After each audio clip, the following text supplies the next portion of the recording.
Hey, Megan. How are you? Great. Even better with all this news. How are you? I am awesome. I want to talk about this stacked card of UFC 249. I know that you broke a lot of news with Brett Okamoto from ESPN, but this card, when you actually look at it from top to bottom, it's like there are 8 potential main events all throughout the card. Like any of these fights could headline other cards throughout the year. Yeah, no, it's a great card. I mean, you start with the main event, Tony Ferguson and Gaethje. Co-main event, Cejudo versus Dominic Cruz. Ngannou versus Rosenstruik. Jeremy Stevens versus Calvin Kattar. Greg Hardy, DeCastro. The main event on ESPN, the prelims, is Cowboy Cerrone and Anthony Pettis. You have Olenek and Verdum. Carla Esparza versus the Karate Hottie, Michelle Watterson. Uriah Hall and Jacare Souza. Luque versus Price. Bryce Mitchell versus Charles Rosa. And the card starts with Ryan Spann versus Sam Alvey. The prelims are 3.5 hours long on ESPN and ESPN Plus. How did this come together? Because just looking at this is such a stacked card. You would think in the times that are going on in the world, oh, maybe, you're going to have to piece things together, but that certainly doesn't seem like the case. You thought that what? That maybe, you'd have to piece things together because things are so uncertain in the world, but this is a bananas card. Yeah, it's crazy. It's an incredible card. Were people reaching out to you to be able to compete on this one? Oh yeah. We're going back to back. We're doing Saturday, Wednesday, Saturday. So we're gonna do 4 fights from May 9th to May 23rd. All in Florida? I'm not saying. All right, I'll wait for you to send us a company-wide email. But for UFC 249, there's 2 titles on the line, and they are both so intriguing. I want to start with the co-main event, the return of Dominic Cruz versus Henry Cejudo, who was a double champ. What do you like about this matchup and Dominic's return to the octagon? Yeah, no, I'm excited about it. First of all, I'm excited to be back. And it's always fun when you can put on cards like this. Thing will be stacked from top to bottom. As a promoter, there's very few times, like a handful of times where I went out and said, I guarantee you, if you put down your money, this card is going to be awesome. This is one of those times. Just the main event. Ferguson versus Gaethje is impossible to not be an incredible fight. Ferguson hasn't lost in 8 years. Gaethje has fought 6 times in the UFC and has 7 UFC post-fight bonuses. It's just, the fight is ridiculous. Oh, it's going to be insane. We saw Tony Ferguson preparing for this bout when it was originally supposed to take place. He weighed in at home. Are we going to be able to see weigh-ins like we normally do for UFC 249? The weigh-ins will happen, yeah.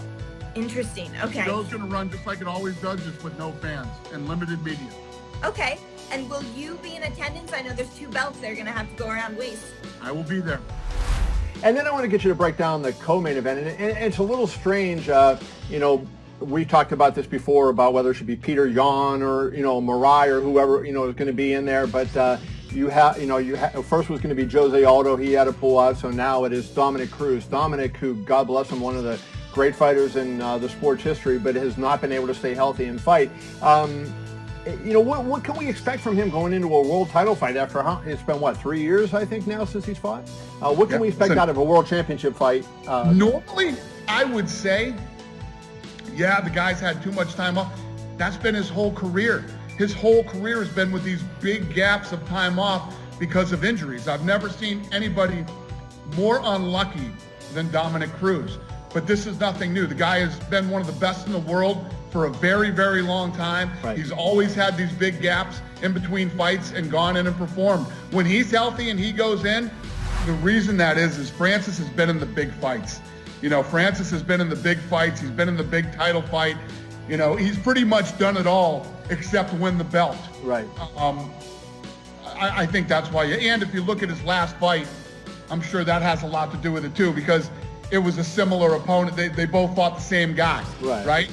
And you saw what Francis did to him, and Rosenstruik did it too. But at the end of the round, and he was losing the fight. Yeah. Yeah. So, but I'm just saying from a standpoint, when you have a guy that can punch like that, like he can punch, and he showed against Overeem, you know, that he doesn't need a combination, right? He needs one shot to end the fight, as we know Francis can do. I just say, hey, he might be worth a flyer if you're sitting there looking to get some plus money. You get plus 220 on him. Yeah, I agree. But you look at the experience factor, and you got to go with Francis for the experience. I agree.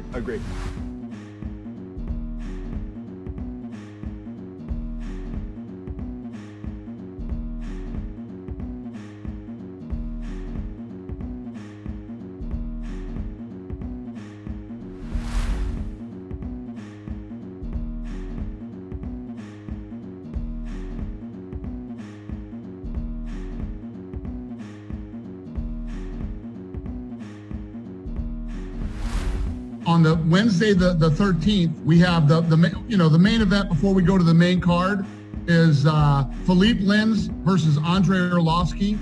The main event on that card will be Anthony Smith versus Glover Teixeira.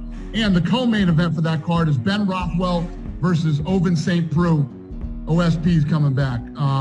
Then on Saturday, May 16th, so it goes Saturday, Wednesday, Saturday, the Saturday, May 16th card, Anthony Hernandez versus Kevin Holland is the fight right before we go into the main card. And then the main event on that card is Walt Harris versus Alistair Overeem. The co-main event for that fight is Claudia Gadelha versus Angela Hill.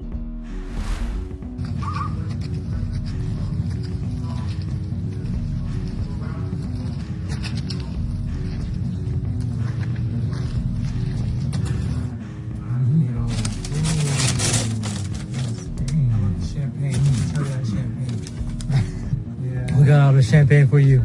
Champagne. No, nice. Yes. We're eating the McDonald's for you. Thank you guys. I appreciate you. OJ will suffer so you don't have to.